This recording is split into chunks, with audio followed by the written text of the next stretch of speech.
नमस्कार दोस्तों, आपकी अपनी चैनल साइंटिफिक एस्ट्रो वास्तु में आपका हार्दिक स्वागत है। दोस्तों, दीपावली के बाद नवंबर से विक्रम संवत 2081 का नया साल चालू होने वाला है। इस साल में जो ग्रहों के परिवर्तन हो रहे हैं और जो भी ग्रहों का कॉम्बिनेशन बन रहा है, उस हिसाब से यह साल में हर राशि को क्या फल मिलेगा, हर राशि को कहाँ संभालना है, हर राशि को कौन सा लाभ होगा, कौन सा नुकसान होगा, इसीलिए हर राशि का वर्ष फल क्या होगा यह मैं हमारी चैनल द्वारा बताने जा रहा हूँ। दोस्तों, यह फल मैं सामान्य सिद्धांत के आधार पर बताने जा रहा हूँ। खास करके गोचर में जो ग्रहों के फेरबदल होंगे या जो पोजीशन होंगी, इसके हिसाब से ही फल बताने वाला हूँ। तो इसके लिए कई वीडियो आपके सामने आएंगे जो बहुत लंबे लंबे फल बताएगा, लेकिन यहाँ मैंने सिर्फ वही फल बताए हैं जो आपकी जीवन में घटित होने की गुंजाइश बहुत ज़्यादा है। लेकिन यहाँ पर एक बात ध्यान रखिए कि हर व्यक्ति की अपनी एक कुंडली होती है और उस कुंडली के आधार से ही उसका जीवन चलता है। गोचर के ग्रहों का प्रभाव तो उस पर होता ही है, परंतु इफेक्ट कितनी होगी उसका आधार उसकी पर्सनल कुंडली पर डिपेंड करता है। और जब मैं ये जनरल बात बता रहा हूँ, यानी कि जनरल राशि पर बता रहा हूँ, अब ये मैं जो फल हर राशि के लिए बता रहा हूँ वो जनरलाइज आधार पर है। इसमें किसी की इंडिविजुअल कुंडली हम नहीं देखते। तो हो सकता है कि जो मैंने बताया है उसमें फेरबदल हो सकता है, लेकिन अगर सही फलादेश जानना है तो हर व्यक्ति की अपनी खुद की कुंडली देखनी बहुत ज़रूरी है। तो ये बात ध्यान में रखिए। तो इसीलिए जो मोटी मोटी सटीक और सही बातें हैं वह मैं आगे बताने वाला हूँ। अगर आपको हमारे कंसल्टेशन की ज़रूरत हो तो वीडियो में नंबर दिए गए हैं, उस पर हमें व्हाट्सएप से कॉल कर सकते हैं या तो फिर मैसेज भी कर सकते हैं। वीडियो देखने के बाद आपको अगर कोई प्रश्न पूछना है या कमेंट करनी है तो आप कमेंट सेक्शन में जाके प्रश्न भी पूछ सकते हैं, कमेंट भी कर सकते हैं। अगर आपको कुछ और जानना है, कोई और विषय में जानना है तो वह भी आप बता सकते हैं। आपके प्रश्न का उत्तर हम ज़रूर देंगे और जो विषय आपने बताए हैं उस पर वीडियो बनाने की कोशिश भी हम ज़रूर करेंगे। तो आइए हम देखते हैं हर राशि के लिए यह वर्ष में क्या फल होगा। लेकिन इसके पहले अगर आपने हमारी चैनल को सब्सक्राइब नहीं किया है तो सबसे पहले सब्सक्राइब करें, लाइक करें, शेयर करें और बेल आइकन को दबाना न भूलें।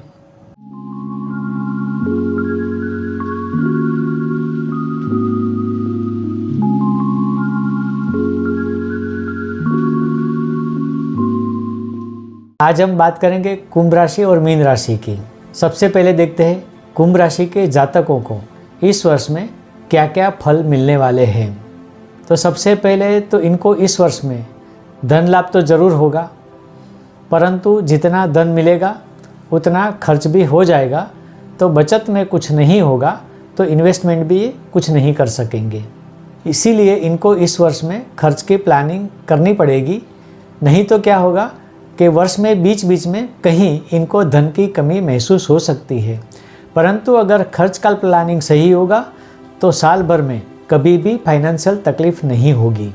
परंतु अधिक कमाई के लिए आप शेयर सट्टे से दूर रहे या तो किसी शॉर्टकट से पैसा कमाने की कोशिश भी ना करें, और अगर कभी ये किया तो आपको इसका नुकसान भुगतना ही होगा। अगर आपको अधिक पैसा भी मिलता है इस रास्ते से तो ये समझना ज़रूरी है कि बाद में जब नुकसान होगा तो जो मिला है उससे डबल नुकसान होगा। तो मेहरबानी करके इस रास्ते से ना जाइए। किसी को इमोशन में आकर भी उधार या कर्ज ना दे, क्योंकि बाद में इसकी वसूली आपको महंगी पड़ेगी। अगर आपके कुटुंब में वारसाई के प्रश्न है, यानी कि वारसाई से संपत्ति मिलने के प्रश्न है, तो उसमें वाद विवाद खड़े होंगे, तकलीफ़ें होंगी और कहीं ना कहीं आपके मान सम्मान को भी ठेस पहुंचने की संभावना है। आपकी संपत्ति में कोई खास बढ़ोतरी होने की संभावना नहीं दिख रही है, इसीलिए कोई नई संपत्ति खरीदने की कोशिश ना करें। नौकरी व्यवसाय के लिए भी समय इतना अच्छा नहीं है, वहाँ कुछ न कुछ प्रॉब्लम आती रहेगी। खास करके आपसे जुड़े हुए जो लोग हैं या तो आपके हाथ नीचे काम करने वाले लोग हैं, वो आपको इतना साथ सहकार नहीं देंगे, परंतु कहीं न कहीं नुकसान करने की भी कोशिश करेंगे और इसका परिणाम थोड़ा बहुत आपकी इनकम पर भी हो सकता है। तो ये ज़रूरी है कि आप इन लोगों पर ध्यान दें, कड़ी निगरानी रखें और इनको कोई नेगेटिव एक्टिविटी करने ही ना दें। परंतु इस कारण एक चीज़ ये हो सकती है कि आपकी मानसिक स्थिति ठीक नहीं रहेगी, तो उसको कंट्रोल में रखें। आप आध्यात्मिक बनिए तो आपकी मानसिक स्थिति ज़रूर कंट्रोल में रहेगी। सबसे अच्छी बात तो यही होगी कि जो कार्य जैसे चलता है वैसे चलने दें, उसमें कोई फेरबदल करने की कोशिश ना करें, उसको बढ़ाने की कोशिश ना करें। नई नौकरी ढूंढने के लिए भी यह समय इतना अच्छा नहीं है, तो जो भी मिले उसे स्वीकार कीजिए। नए व्यवसाय के लिए भी समय इतना अच्छा नहीं है, तो जो भी व्यवसाय करने का चांस मिले वह व्यवसाय शुरू कीजिए और उसे जैसे है चलने दीजिए। वैवाहिक जीवन के लिए समय अच्छा है। विवाह इच्छुक जातकों के लिए भी ये समय अच्छा है। इसके लिए इनका विवाह हो जाएगा इस साल में। अगर विवाह में कुछ अवरोध आते हैं या किसी कारणवश विवाह अटका हुआ है तो वह प्रश्न भी सॉल्व हो जाएंगे और इनके विवाह भी इस साल होने की पूर्ण संभावना है। परंतु रिलेशनशिप के लिए यह समय इतना अच्छा नहीं है, तो ज़रूरत है आप अपने पार्टनर से वाद विवाद न करें, झगड़ा न करें, शांति से समय निकालें, नहीं तो ब्रेकअप के चांस है और इसके कारण आपकी मानसिक स्थिति भी बिगड़ने की संभावना है। परंतु जैसे पहले बताया, ऐसे ध्यान में रहे कि विवाह और प्रणय दोनों के स्थान अलग अलग है, तो दोनों के फल में विरोधाभास हो सकता है। यह वर्ष आपके हेल्थ के लिए अच्छा है और ख़ास कोई छोटी मोटी या बड़ी बीमारी की संभावना नहीं है। अगर होगी तो बहुत ही मामूली होगी, जिसकी चिंता करने की ज़र्रा भी ज़रूरत नहीं है। जीवन साथी की हेल्थ भी अच्छी रहेगी। स्टूडेंट्स के लिए भी यह वर्ष ठीक है। जितना अभ्यास करेंगे उतने मार्क्स तो इनके आएंगे ही, या अन्य कोई कारणों से अभ्यास बिगड़ने की कोई संभावना नहीं है। संतान के हेल्थ के बारे में कोई प्रॉब्लम आ सकते हैं, इस पर आप ध्यान रखें, क्योंकि संतान के अभ्यास में इनकी हेल्थ का परिणाम आने के कारण कुछ अभ्यास बिगड़ सकता है। परंतु जिस संतान को अभ्यास के लिए फॉरेन जाना है, प्रदेश जाना है, तो उनके लिए यह समय अच्छा ही है। छोटे या बड़े भाई बहनों के साथ संबंध ठीक ठीक रहेंगे और उनकी तरफ से कोई मदद नहीं मिलेगी तो इसकी अपेक्षा भी मत रखना। अन्य कुटुंबियों के लिए भी यही फल रहेगा। पिता की हेल्थ के बारे में ध्यान रखना अतिशय आवश्यक है। इसके कारण कहीं न कहीं आपको खर्च होने की भी संभावना है। माता की हेल्थ तो ठीक रहेगी, परंतु आपके कारण आपकी माता को टेंशन रहेगा, तो इनकी मानसिक स्थिति सही रहे, इसके लिए आपको इनके पर ध्यान रखना बहुत ज़रूरी है। विशेष ध्यान देने की बात यह है कि वर्ष दरमियान आपके हित शत्रु आपका नुकसान करने की कोशिश ज़रूर करेंगे और इसके कारण आपकी मानसिक स्थिति भी तनावपूर्ण रहने की संभावना है। अब बात करते हैं मीन राशि की। इस वर्ष दौरान आपको आर्थिक लाभ तो ठीक ठीक होगा, परंतु जितना पैसा आएगा उतना खर्च भी साथ साथ में हो जाएगा। परंतु अगर आपने खर्च की प्लानिंग सही नहीं की है तो आपकी फाइनेंशियल बैलेंस बिगड़ सकती है और कभी कभी आपको धन की कमी भी महसूस हो सकती है। इसीलिए अगर आप अधिक कमाई के लिए शेयर सट्टे का या शॉर्टकट से कमाई करने का रास्ता अपनाओगे तो इस रास्ते पे जाके आगे आपको नुकसान ही होने वाला है। अगर शुरुआत में आपको पैसा ज़्यादा मिलता भी है तो ध्यान रखें कि बाद में जब पैसा जाने लगेगा तो जो आपको मिला है उससे डबल आपको नुकसान होगा। इसी कारण आपकी संपत्ति में खास कोई बढ़ोतरी नहीं दिख रही है। जो संपत्ति है वैसे ही रहेगी, परंतु नई संपत्ति खरीदने के लिए कोई साहस ना करे, यही मेरी राय है। नौकरी व्यवसाय में भी समय समय पर अवरोध आएंगे और आपकी धारणा के अनुसार कोई कार्य नहीं होंगे। इसीलिए आपको मानसिक चिंता या टेंशन भी रह सकता है, क्योंकि नौकरी में कई प्रश्न अचानक से खड़े होंगे और जिसको आपको धैर्य से सॉल्व करना भी ज़रूरी होगा। नौकरी व्यवसाय में जो भी लोग आपके साथ जुड़े हैं वे सारे आपके साथ डर्टी पॉलिटिक्स का गेम खेलेंगे। कहीं ना कहीं वे लोग आपको नुकसान पहुंचाने की कोशिश ज़रूर करेंगे। इसके लिए आपको सतर्क रहना है, सावधान रहना है। नई नौकरी या व्यवसाय के लिए भी समय इतना अच्छा नहीं है। इसीलिए जो भी नौकरी मिले या जो भी व्यवसाय का चांस मिले उसे कर लीजिए और अपनी जिद पे मत अड़े रहिए। वैवाहिक जीवन के लिए समय अच्छा है, यानी कि यह वर्ष आपका शांतिपूर्ण पसार होगा। कोई खास नोकझोंक वाद विवाद नहीं होंगे। विवाह इच्छुक जातकों के लिए भी यह समय अच्छा है। इनके विवाह हो जाएंगे और जिनके विवाह में अवरोध है या अटके हुए हैं उनके भी विवाह इस वर्ष हो जाएंगे। रिलेशनशिप के लिए भी यह वर्ष आपके लिए ठीक ठीक है। आपकी हेल्थ का खास ध्यान रखना होगा, क्योंकि समय समय पर छोटे मोटे हेल्थ के प्रॉब्लम आपको आ सकते हैं।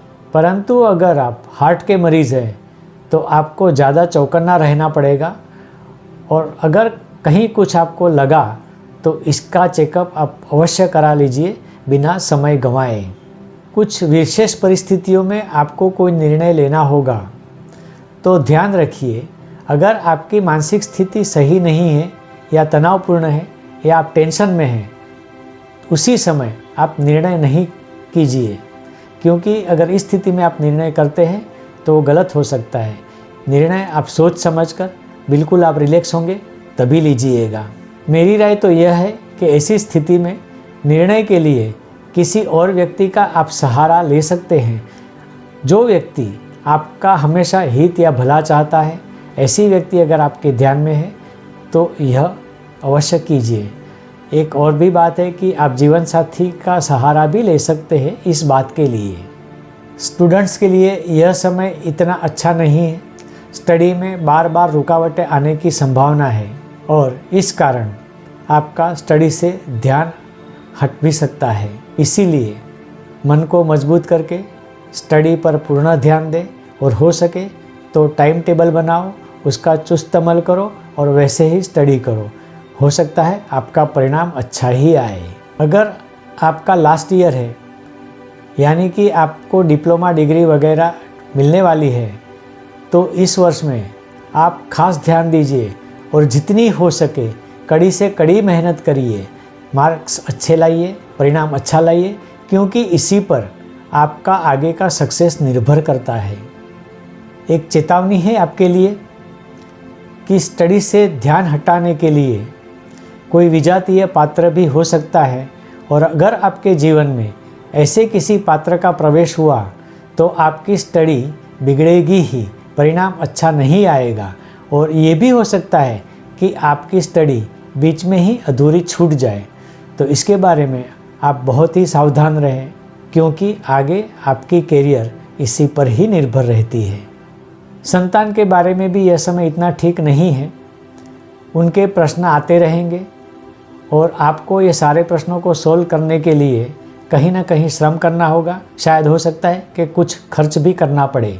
छोटे भाई बहन के साथ समय ठीक नहीं है, क्योंकि वे आपकी कोई भी बात नहीं मानेंगे। तो इनके पीछे समय न गंवाएं और अपने पर ध्यान दें, यही मेरी राय है। हाँ, बड़े भाई बहनों के साथ का समय तो ठीक ठीक है।